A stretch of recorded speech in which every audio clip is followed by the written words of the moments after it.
Então, amigos, nós vamos abrir a Bíblia em Salmos capítulo 22, verso 1 ao verso 2. O título da mensagem desta manhã é O Silêncio de Deus. Esse é o título da mensagem desta manhã. Amém. Salmos capítulo 22, verso 1 e o verso 2. Eu trabalhei por 7 anos como evangelista em algumas associações, na PL em São Paulo. Depois eu vim para a APAC. E agora, em 2020 a 2022, eu trabalhei na APSO, especialmente ali na igreja do NASP. Hoje eu sou docente, ou seja, professor, em uma escola em Paulínia. A minha esposa também é professora, pedagoga em uma escola adventista aqui também em Paulínia. Nós estamos aqui para sempre servir o reino de Deus. Amém. Onde as pessoas nos chamam para pregar, nós estamos disponíveis para trazer a mensagem de Deus.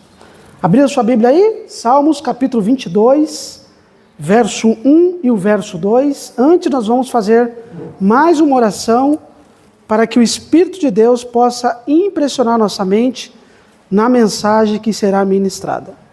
Todos encontraram aí? Salmos capítulo 22, verso 1 e 2. Vamos orar. Pai Santo, a sua palavra está aberta. Nesta manhã ela será lida, compreendida e pelo seu poder será praticada.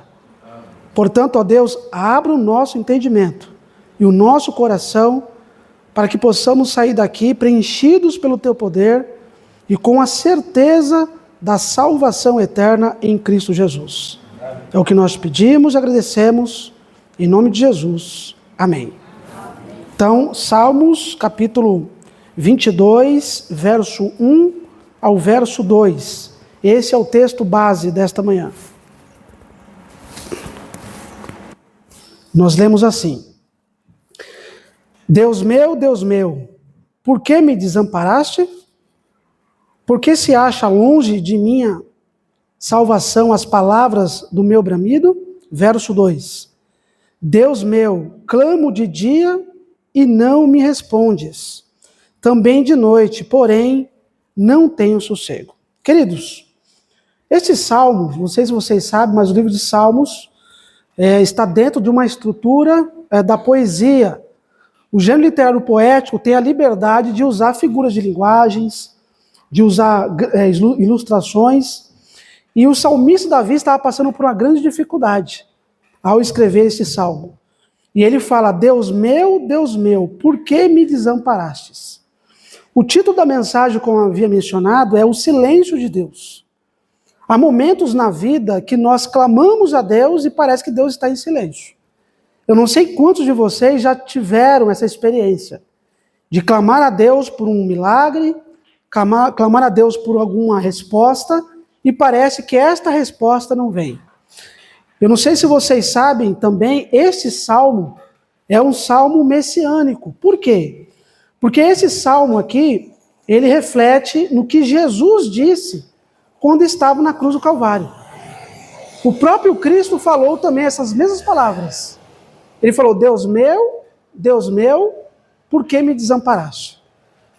Note que a profecia, esse salmo messiânico demonstra que o nosso Salvador também passou pelos mesmos sofrimentos, pelas mesmas dificuldades que nós enfrentamos, porém sem pecado. Essa é a diferença entre nós, seres humanos, e Cristo Jesus. Nenhum ser humano, nenhum ser do universo pode ser comparado como nosso Salvador. E Jesus, quando estava na cruz do Calvário, e o peso de todo o pecado estava sobre ele, ele falou essas palavras: Deus meu, por que me desamparaste? Pode ser que eu esteja falando para alguém aqui nesta manhã que está passando por uma grande dificuldade. De repente, esta semana pensou até em desistir da fé.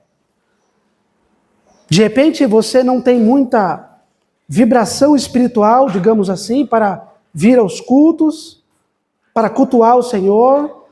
De repente, você não sente mais aquela vida espiritual animada como tinha antes, devido aos problemas da vida. Eu quero dizer aqui, sem medo de errar, logo na introdução desta mensagem: o mesmo Deus que estava com Jesus na cruz do Calvário, ele estava encarnado. Nós sabemos que de acordo com Gálatas capítulo 3, verso 13, ali Cristo se fez maldição por nós. Naquele momento, o pai não poderia estar com o filho. Por isso que ele falou aquelas palavras. Houve uma separação, uma ruptura por um momento. Mesmo Cristo também sendo Deus, ele sentiu a separação do pai. E eu quero dizer aqui nesta manhã, sem medo de errar, você não está abandonado ou abandonada. Amém.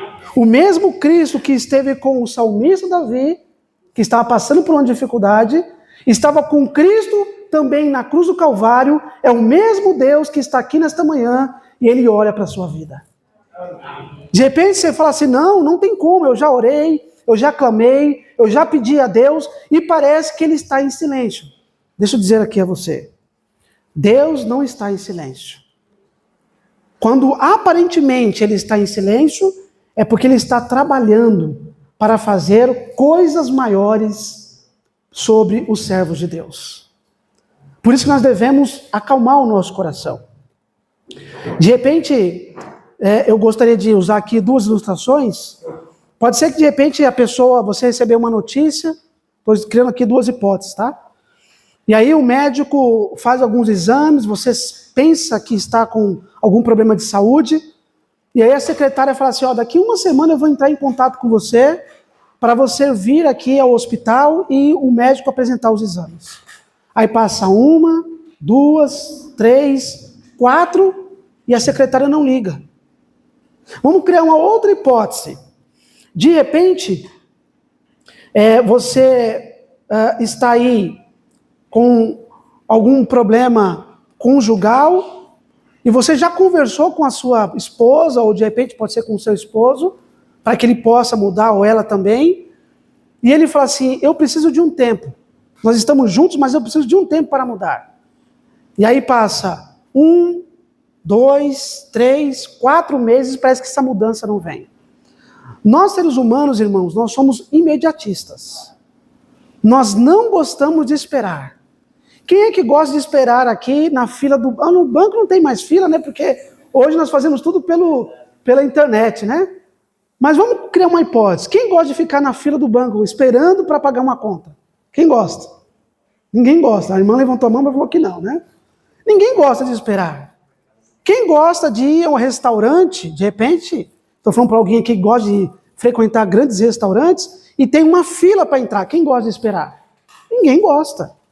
Porque nós somos imediatistas. E Deus sabe disso. Ainda mais numa sociedade no qual estamos inseridos. Ou seja, uma sociedade que é como se fosse o fast food, tudo para ontem. É uma sociedade que cada vez mais rápida nas suas coisas. E nesse contexto espiritual, parece que nós também pegamos as coisas do cotidiano e queremos aplicar na vida espiritual. Nós queremos que Deus ouça o nosso clamor, que Deus ouça a nossa súplica agora, neste momento que nós estamos orando. Mas não funciona dessa forma. Quando aparentemente Deus está demorando, é porque Ele está trabalhando no meu e no seu coração. De repente eu não sei o que você precisa, mas Deus conhece o coração. Deus sabe por quanto tempo você está orando por uma causa. Ou de repente por uma transformação de alguém que você muito ama. Ou de repente algum exame que você precisa do resultado. Enfim, eu não sei a sua necessidade. Mas eu sei que o Deus Espírito Santo que está aqui nessa manhã, Ele ouve a sua oração e Ele já tem a resposta. Você não entende como Deus trabalha, mas Deus está trabalhando. Assim como essas persianas estão se movendo, o Espírito de Deus está aqui nesta manhã e está movendo também os nossos corações. Nós não conseguimos ver com os olhos, mas Deus está trabalhando. E isso é um motivo de alegria em nosso coração. Eu gostaria de mostrar a vocês aqui uma citação de um grande teólogo, A.W. Tozer. Ele escreveu o seguinte: Deus raramente explica o que faz, mas nunca falha em cumprir suas promessas. Isso é forte, hein? Deus raramente explica o que faz, mas nunca falha em cumprir as suas promessas. O que você precisa? Pelo que você está orando? É pela vida espiritual, que isso deveria ser o objetivo principal de nós? É pelo seu casamento? É pelos seus filhos? É pelo emprego? É por questão de saúde? Qual é a sua súplica? Deus está trabalhando. Deus está respondendo a sua oração. Nesse primeiro tópico, irmãos, o primeiro tópico da mensagem aqui é o silêncio de Deus. O silêncio de Deus é angustiante, é uma pergunta. E a resposta para esta pergunta, de acordo com esse primeiro tópico que nós acabamos de abordar, é: Deus fala conosco em meio à nossa angústia.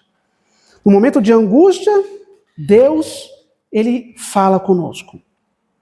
O segundo tópico é como lidar com o silêncio de Deus, é uma pergunta também. E para nós entendermos aqui, eu gostaria que você abrisse sua Bíblia no livro de Abacuque.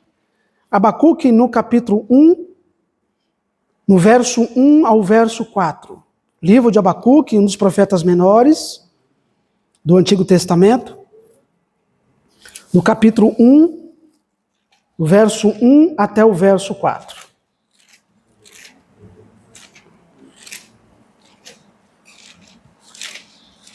Abacuque, capítulo 1, verso 1 ao verso 4. Quem encontrou, diga assim: eu sou feliz. Eu sou feliz. Então só um encontrou, né? Vamos esperar todos encontrarem. Abacuque, capítulo 1, verso 1 ao verso 4. Nós lemos assim: a sentença revelada ao profeta Abacuque. Até quando, Senhor? Clamarei eu e tu não me escutas? Gritar-te-ei violência e não salvarás? Verso 3. Porque me mostras a iniquidade, me fazes ver a opressão? Pois a destruição e a violência estão diante de mim, a contendas e o litígio se suscita. Verso 4. Por esta causa a lei se afrouxa, e a justiça nunca se manifesta, porque o perverso cerca o justo e a justiça é torcida. Muitos de vocês já leram esse texto de Abacuque, o livro de Abacuque. E o livro de Abacuque é um livro pequeno, com apenas 3 capítulos, mas traz muitas lições para nós. Abacuque estava clamando a Deus, porque a sociedade da época, no contexto ali, o povo de Judá, estava passando por um afastamento de Deus, estava vivendo no pecado. E Abacuque, ele clama a Deus e fala: até quando, Senhor? Eu clamarei e não me escuta. São perguntas que o Abacuque, angustiado, o profeta, que vocês sabem que o profeta que recebe a revelação de Deus, ele está angustiado pelo que o povo está passando. Mas o contexto aqui nos mostra que o povo estava afastado de Deus. O povo estava cometendo vários tipos de pecados. Um deles era a violência, que está aqui exposto no texto. Contendas, litígio, briga entre si. E ele fala, no verso 4, ele fala que por esta causa a lei se afrouxa. Não só a lei de Deus, mas também a lei civil, que rege ali, ou que regia no contexto do povo de Judá. E nesse contexto, amigo, o que me chama a atenção é que o justo, ou seja, o perverso cerca o justo e a justiça é torcida. É o que está acontecendo no nosso país. Parece não, eu tenho certeza.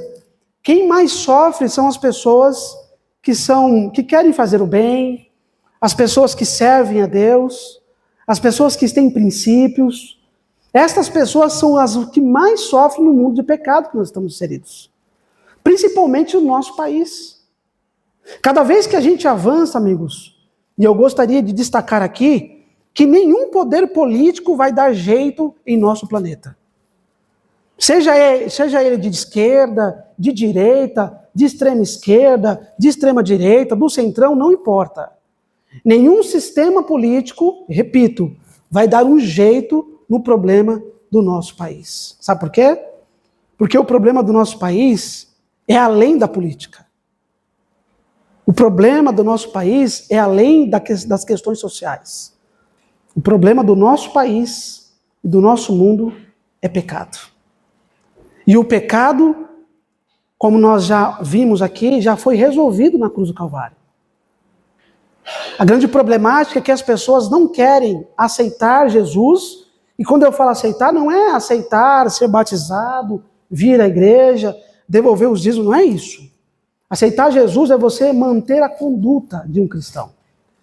Você pode até falar que aceitou Jesus, mas a pergunta é, você mantém a conduta de um cristão?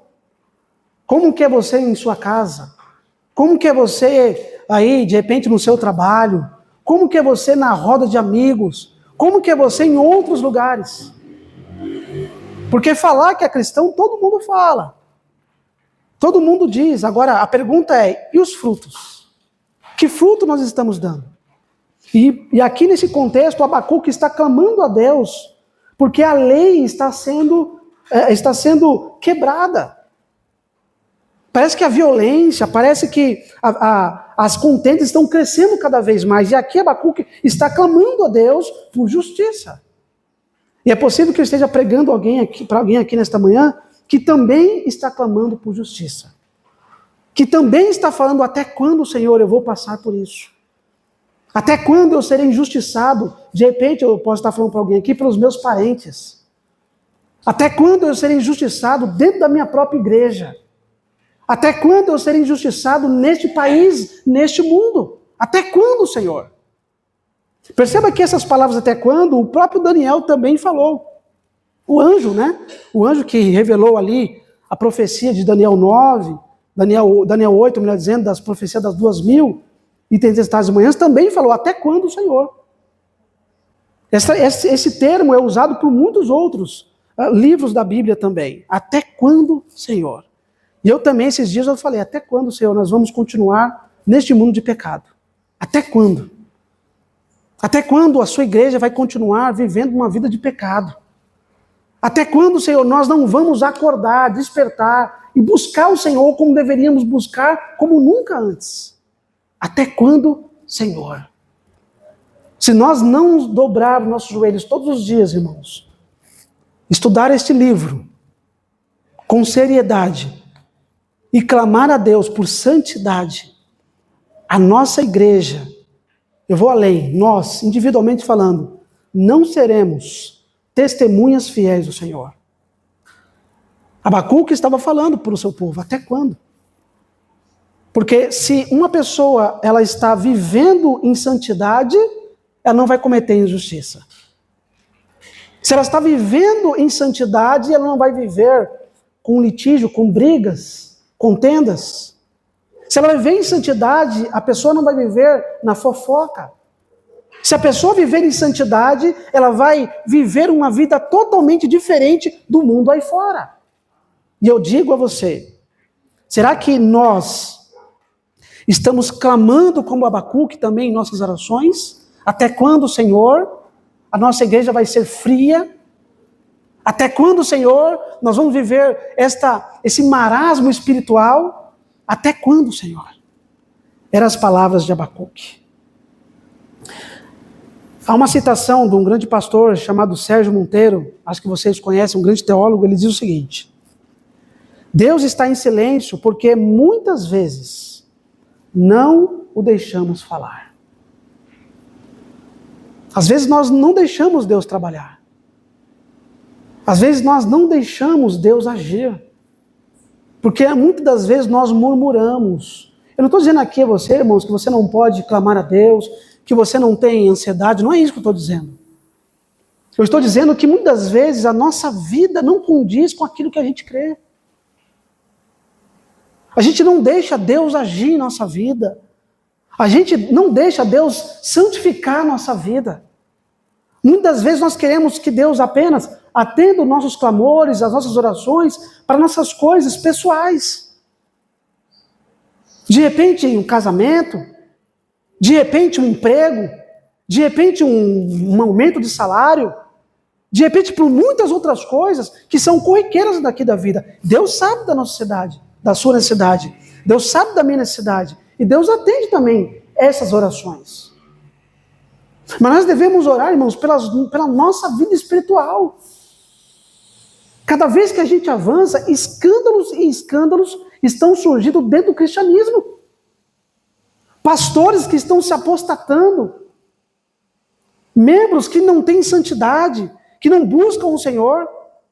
Aí a pergunta que eu faço a você: como é que as pessoas se achegarão a esse templo se muitas das vezes nós mesmos não estamos convertidos?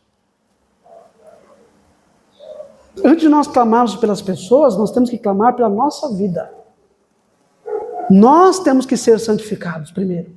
Porque se nós não formos santificados, nós não temos o direito de orar para Deus santificar o outro.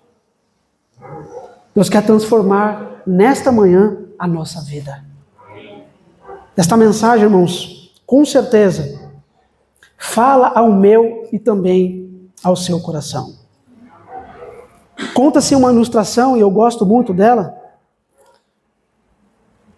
que uma mãe estava numa tarde comum em casa, e ela recebeu um telefonema da escola, dizendo que ali havia um tiroteio no bairro. Essa mãe saiu de casa desesperada, estava nesta escola, e nesse tiroteio, os professores agiram muito rápido, colocaram as crianças em uma sala para proteger dos tiros. E esta mãe desesperada, você sabe que o coração de mãe parte nesse momento, e ela saiu desesperada pelas ruas. Quando chegou ali próximo à escola, as lágrimas desciam copiosamente, e essa mãe clamava a Deus, rasgando a sua voz, e atingia até os céus. Deus, por favor, responde. Fala comigo, Senhor. O meu menino está na escola, proteja-o, por favor. Mas parece que nada acontecia. De repente, na correria, as pessoas correndo pelas ruas, abre a porta da escola, algumas crianças saem, e ela parece que não vê o seu filho. Ela fica mais angustiada. Ao longe vem um professor, junto com a mão nos ombros da criança, e vindo até ela. Ela abraça o seu filho como se fosse quebrar os ossos. Neste contexto,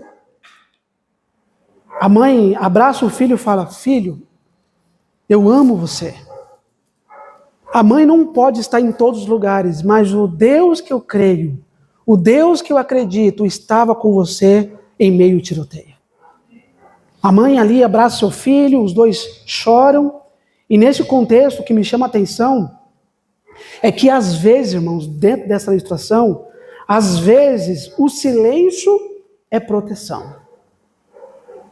Tem momento que parece que Deus não está respondendo a sua oração. Aqui Abacuque estava passando por uma grande dificuldade, e o silêncio de Deus era uma proteção, porque Deus estava trabalhando. Deus estava trabalhando no coração deste povo. E Deus queria transformar a mente e o coração dos líderes do povo de Judá. Assim também acontece conosco. Deus está trabalhando no nosso coração. Deus está fortalecendo a nossa fé. E muitas vezes algumas coisas acontecem na nossa vida que nós não compreendemos, é porque Deus não precisa explicar todas as coisas. Mas Deus, Ele age em todas as coisas. Amém. Isso é suficiente para acalmar o seu coração. A segunda lição que nós podemos extrair desse segundo tópico é: Deus fala quando nós nos calamos. Deus fala quando nós nos calamos. E o último tópico para nós terminarmos a mensagem desta manhã está em Lucas. Abre a Bíblia aí, no livro de Lucas, no capítulo 8. Lucas, no capítulo 8, no verso 40 ao 42. Vamos para o último tópico desta manhã. Lucas, capítulo 8, verso 40 ao verso 42. Todos encontraram? Lucas, capítulo 8, verso 40 ao 48. Lemos assim: Ao regressar Jesus, a multidão o recebeu com alegria, porque todos estavam esperando. Verso 41.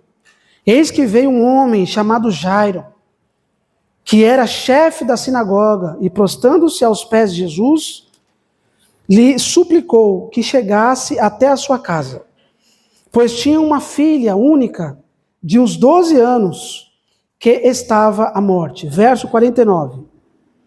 Falava ele ainda quando veio uma uma pessoa da casa do chefe da sinagoga, dizendo: tua filha já está morta, não incomode mais o mestre. Verso 50. Mas Jesus, ouvindo isto, lhe disse: não temas, crê somente, e ela será salva. Queridos, sabe o que me chama a atenção aqui? O que me chama a atenção é que Jairo, ele era um chefe da sinagoga, de repente um ancião, um pastor, e ele tinha uma única filha, e essa filha estava doente, à beira da morte. Jairo, mesmo sendo chefe religioso, ele, nesse contexto, ele ficou desesperado. E aqui já consigo extrair uma lição para nós. Você pode ser líder de igreja, você pode ter 10, 20, 30 anos de adventismo, não importa. No momento em que a doença, no momento que o perigo tocar a tua vida, ou a vida das pessoas que você ama, você vai ficar desesperado. Jairo, como chefe da sinagoga, ele não poderia correr, e ele correu. Há um livro paralelo, que é o livro de Marcos, que também relata essa história, Marcos no capítulo 5, do verso 21 ao 24, que mostra que Jairo estava tão desesperado que ele deu algumas sugestões a Jesus. Venha à minha casa, coloque suas mãos sobre a menina e ela ficará curada. Está em Marcos no capítulo 5, que relata também essa história. Às vezes, em algum momento da vida, parece que a gente quer ensinar Jesus como ele deve fazer, como ele deve agir. Jairo estava tão desesperado que ele falou lá em Marcos, aqui não está, mas em Marcos relata que: vem Jesus, coloque as mãos sobre a minha filha e ela vai ficar curada. De repente eu esteja falando para alguém aqui que às vezes faz da mesma forma na oração. Senhor, faça isso, haja desta forma, como se Deus não soubesse como agir em sua vida. E às vezes, quando nós estamos desesperados, nós falamos coisas que muitas das vezes nós pensamos: nossa, eu falei isso na minha oração? Sim. É por causa do desespero. O desespero faz a gente fazer coisas que nós nem imaginávamos fazer. Faz nós tomarmos atitudes que em sã consciência nós não tomaríamos. O desespero faz isso. E Jairo, nesse contexto, ele estava muito desesperado. E aqui no relato mostra, aí nós temos uma outra narrativa que está intercalada com esta, aqui no verso 43 até o 48, tem uma outra história que aparece diante desta. Jesus está indo em direção à casa de Jairo, a pedido dele, e agora aparece uma mulher com fluxo de sangue. Esta mulher estava há algum tempo. Quanto tempo que ela estava com fluxo de sangue? Vocês lembram? 12, quanto? 12 anos, não é 12 meses não, 12 anos. 12 anos com fluxo de sangue. Essa mulher, ela já tinha ouvido falar de Jesus. Era uma mulher rica. Possivelmente foi em vários médicos, mas eles não conseguiram resolver o seu problema. Mas ela ouviu falar que o Jesus de Nazaré passaria por aquela região. E o relato mostra que ela toca na orla com fé, e o próprio Cristo fala que de mim saiu o quê? Poder. Em algumas traduções fala que saiu virtude. Porque essa mulher tocou com convicção no manto de Jesus. A pergunta é: quando ela tomou consciência e ela tocou com fé no manto de Jesus, ela ficou curada, sim ou não? E o que Jesus falou para essa mulher? Filha, vai em paz, porque a tua fé te salvou. Amigos, quem é que salva? É a fé ou Jesus? Quem é que salva? A fé ou Jesus? Quem salva é Jesus. Mas a fé é uma ferramenta que Deus nos disponibiliza para acreditarmos em Jesus. Por exemplo, sem fé nós estaríamos aqui nesta manhã. Sem fé nós não guardaríamos o sábado. Sem fé, nós não devolveríamos os recursos que pertencem ao Senhor, os dízimos e também as ofertas. Às vezes nós erramos, né? Devolvemos o dízimo e a oferta não, amigos. Dízimos e ofertas.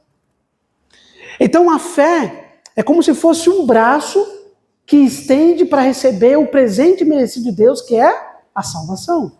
E esta mulher tocou com fé. E aqui o relato diz que veio uma pessoa, no verso 50, né?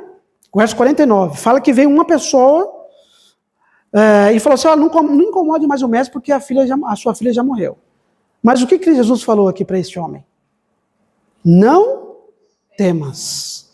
Esta palavra não temas se repete em vários textos da Bíblia, inclusive em Isaías capítulo 41, verso 10. Não temas. O próprio Deus também falou, nós estamos estudando a lição de escola sabatina, em Josué, falou para Josué, não temas, eu estou contigo. E Jesus falou não temas para Jairo, porque o doador da vida e o criador do universo estava diante dele. E por isso que ele falou, não temas. Em outras palavras, ela morreu, mas eu tenho a solução. Queridos, nós acreditamos num Deus que tem solução até para a morte, inclusive para a sua vida. Amém. Deus tem solução para todos os problemas, amém, irmãos? Amém. Deus tem solução para todas as dificuldades. Então nós não podemos deixar que os nossos sentimentos, que as nossas emoções tomem conta da nossa vida. Parece que Deus está em silêncio, porque naquele contexto, Jairo estava desesperado. Jairo queria que Jesus fosse em sua casa e curasse a sua filha. Mas Jesus, ele parou para atender aquela mulher e permitiu que a filha de Jairo morresse para mostrar não só para Jairo, mas para toda aquela sociedade que o Salvador do mundo, que o doador da vida estava ali e que poderia dar um jeito em todas as situações. Queridos, o Espírito de Deus está aqui nesta manhã. Ele tem solução para mim e para a sua vida. Nós temos que estudar a Bíblia com mais afinco e ver o que aconteceu lá pode acontecer conosco também. O mesmo Deus que fez milagre na vida de Jairo, na filha de Jairo, nessa mulher do fluxo de sangue, em outros milagres que Jesus realizou, ele realiza em mim e em sua vida também. Na verdade, o fato de nós estarmos aqui já é um milagre. Por isso nós estamos aqui nesta manhã. Porque se não fosse pelo milagre de Deus transformando todo dia a nossa vida, mesmo que nós erramos, mesmo que nós muitas vezes nos sentimos fracassados, mas o fato de nós estarmos aqui nesta manhã já é um milagre de Jesus em sua vida. E por isso que nós devemos acreditar cada vez mais nele. E nesse contexto, eu gostaria de apresentar a vocês uma citação de C.S. Lewis, um grande teólogo. Ele diz o seguinte: Deus sussurra em nossos prazeres, fala em nossa consciência, mas grita em nossas dores. Às vezes nos prazeres, na felicidade, a gente não lembra de Deus. Alguns só lembram de Deus nas dores, nas dificuldades. E de repente você conhece pessoas assim. De repente você pode ser assim também. Mas Deus está aqui nesta manhã. E como Ele não só fez um milagre na filha de Jairo, e fez um milagre também no próprio Jairo, Ele quer fazer um milagre na minha e na tua vida também. A última lição que nós podemos extrair daqui é: o aparente silêncio de Deus é a preparação para o milagre em nossa vida. Então, quando Deus está em silêncio, porque Ele está trabalhando na sua vida. Ele está realizando um milagre na sua vida espiritual. E Ele quer te levar, te transportar para as mansões celestiais. Queridos, eu gostaria de recapitular as 3 respostas, as 3 lições para a gente finalizar a mensagem desta manhã. Primeira lição: Deus fala conosco em meio à nossa angústia. Segunda lição: Deus fala quando nós nos calamos. E terceira e última lição: o aparente silêncio de Deus é a preparação para o milagre em nossa vida. Quantos nesta manhã entenderam a mensagem? Amém. Quantos nesta manhã precisam de um milagre? Amém. Seja na ordem espiritual ou em qualquer área. E se de fato, irmãos, você entendeu a mensagem desta manhã, se de fato você quer que Deus realize não só um milagre naquilo que você necessita tanto, mas na sua vida espiritual, não vai ter mensagem musical não, né? Não? Ok. Enquanto nós vamos ouvir um hino, o hino aqui é Deus nos ouvirá no hino 361. Enquanto você ouve esse hino, fique de pé e clame a Deus. No momento que nós estamos orando a Deus, clamando a Deus, aqui na igreja ou em qualquer outro lugar, o próprio Deus ouve a nossa oração e realiza conforme o seu querer. Então, enquanto nós estivermos ouvindo o hino, fique de pé, como um ato de entrega ao Senhor, e ore ao Senhor. Amém. Amém. Vamos orar. Santíssimo Deus, Pai eterno, nós te louvamos, te agradecemos, porque nós ouvimos a tua voz nesta manhã. Que teu Santo Espírito continue habitando em nosso coração, em nossa vida, e que possamos, ó Deus, em breve, muito em breve, estar com o Senhor nas mansões celestiais. Perdoa os nossos pecados, nos batiza o teu Santo Espírito e fortaleça a nossa fé. É o que nós pedimos, agradecemos, no doce nome de Jesus. Amém, Senhor Deus. Amém.